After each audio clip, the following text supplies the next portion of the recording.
తెలుగు పద్యం తెలుగు తేజం నన్నయ నుంచి నాదాకా తెలుగు పద్య ధారావాహికకు స్వాగతం. ఇక రాజరాజ నరేంద్రుని గురించి. రాజకులైక భూషణుడు రాజమనోహరుడు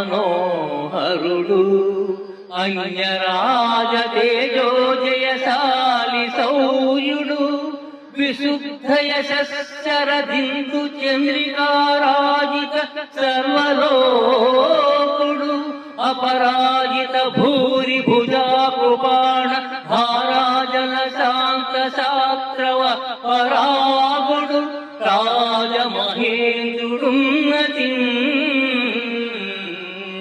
విమలాదిత్యతనూజుడు విమలాదిత్యతనూజుడు విమల విచారుడు కుమార విద్యాధరుడు ఉత్తమ చాళుక్యుడు వివిధాగమ వీరశ్రముడు కుహిన కరుడు కాంతి.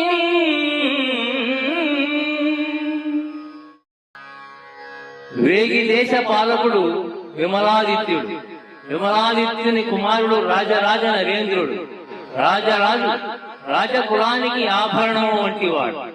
రాజ మనోహరుడు అన్య రాజుల యొక్క తేజస్సును జయించిన వాడు.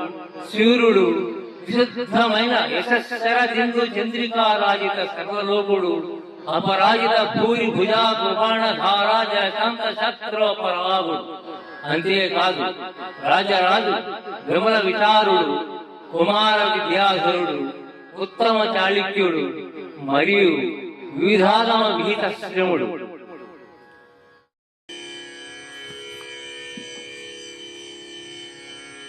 రాజరాజ నరేంద్రునికి ప్రీతి పాత్రమైనది ఏమంటే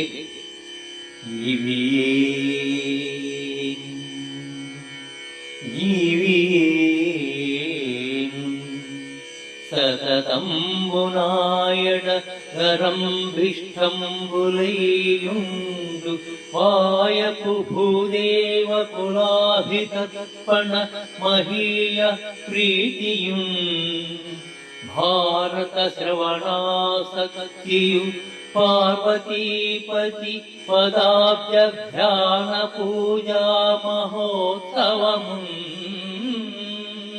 సంతత దానశీలతయు శశ్వత్ సాధు సాంగత్యము.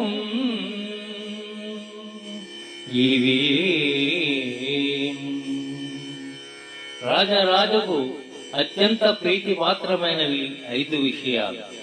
భూదేవ కులాభితర్పణ అనగా బ్రాహ్మణులను ఆదరించడం, భారత కథ వినడము, పార్వతీపతి పదార్థ ధ్యానము అనగా శివపూజ, దానశీలత, సాధు సాంగత్యం. ఇవి రాజరాజ నరేంద్రునకు మహా ప్రీతి పాత్రమైనవి.